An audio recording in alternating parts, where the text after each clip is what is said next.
Sir बहुत बहुत स्वागत है आपका। आपको बहुत बहुत बधाई सर। सर हमारी आपकी मुलाकात हुए लगभग 2-3 साल हो गए हैं। जी जी बीच बीच में वार्ता तो होती रहती है। जी।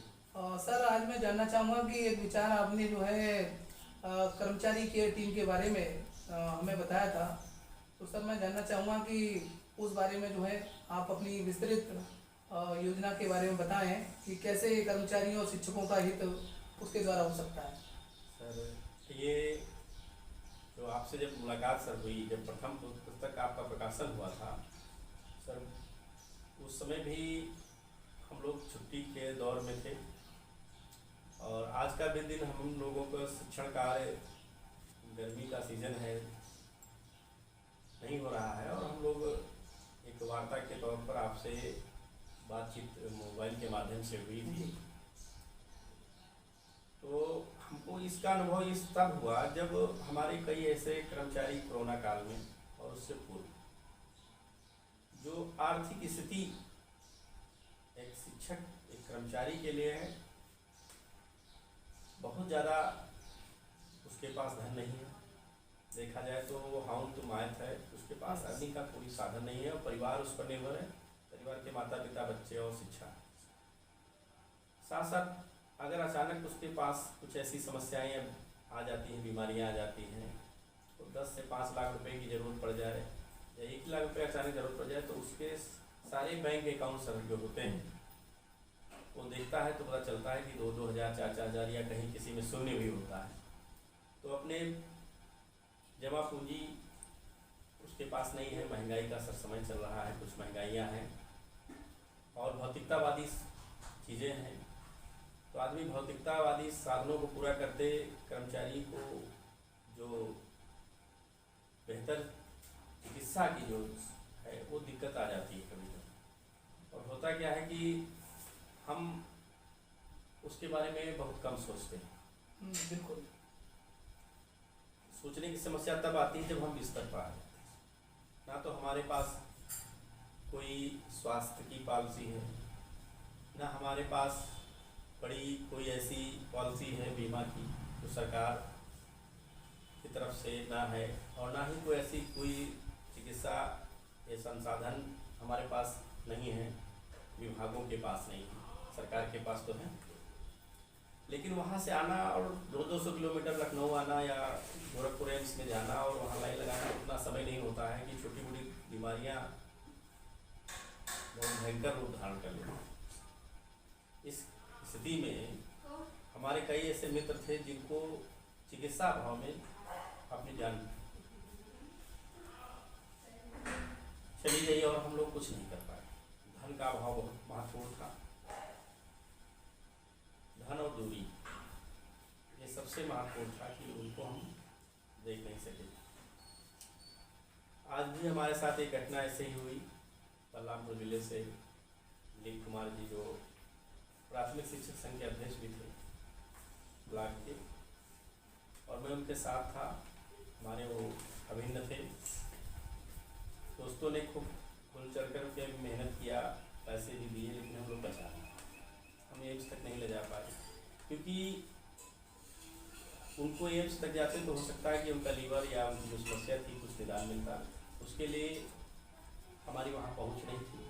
हमने प्रयास किया, पहुँच नहीं थी। दूसरा है कि हम जब प्रदेश के लखनऊ जैसे प्राइवेट अस्पतालों में हम बीएड नहीं कर सकते हैं। एक कर्मचारी समान शिक्षक या छोटा कर्मचारी उसको बीएड नहीं कर सकता, बड़ा कर्मचारी भी नहीं बीएड कर पाता है। लेकिन ये होता क्या है कि पर्सनल लोन या कई अन्य चीज़ें होती हैं, घर की गृहस्थी को गिरवी कर देता है, ज़मीन बेच देता है, दोस्तों से कर्ज ले लेता है, इस तरह से वो कर रहा है।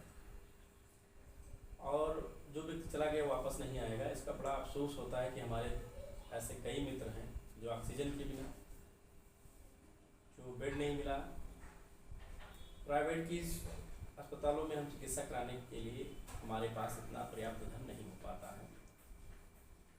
और फिर वो जब चले जाते हैं तो उनके परिवार की स्थिति कैसे सरवाइव करें जिसमें वो उतने साल काटे हैं।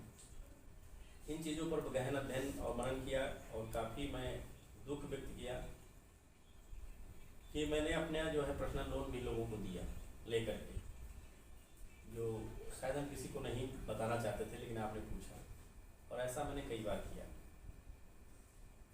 व्यक्ति नहीं है तो उससे हमें क्या प्राप्त होगा, क्या नहीं प्राप्त होगा। आप उनके परिवार की स्थितियों को जब देखते हैं पीछे मुड़ करके या कभी याद आता है तो बहुत दुख होता है। तो मैं चाहता हूँ कि कम से कम जो हम लोग करें, शिक्षा और स्वास्थ्य दो ही बिंदु हैं इस देश के लिए। और कर्मचारियों के लिए सबसे महत्वपूर्ण चीज़ है कि उनकी अपनी एक सैलरी है, उसी में सब कुछ निर्वाह करते हैं।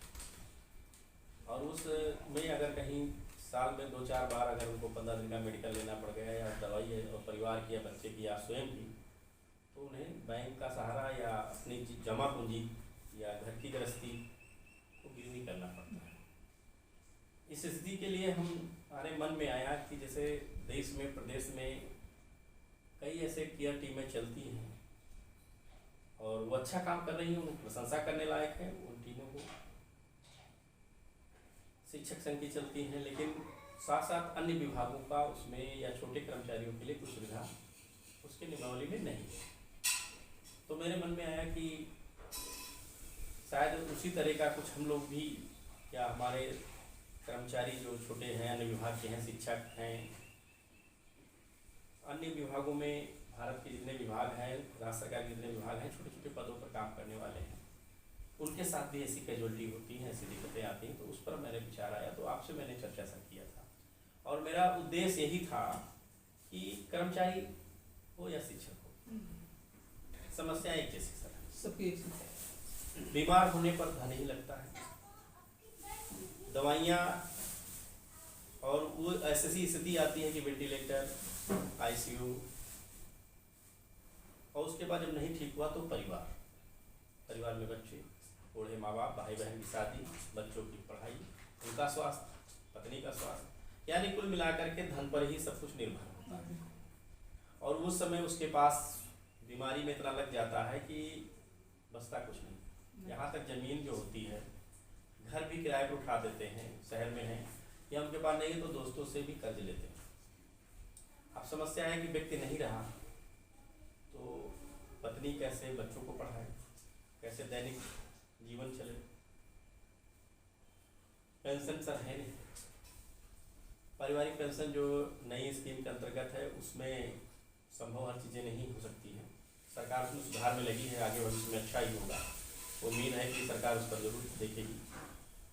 तो इन चीज़ों को देखते हुए सर हमने एक आपसे जो बताया था कि अनुसूचित जाति जनजाति युवा कल्याण समिति जो आपकी एसोसिएशन है सर, उसमें एक अनुसूचित जाति केयर फंड भी बनाइए जी, और केयर फंड को बनाइए, उसमें छोटे बड़े सभी कर्मचारियों को जोड़ने का प्रयास करिए। हम लोग भी जुड़ेंगे, लोगों को बताइए।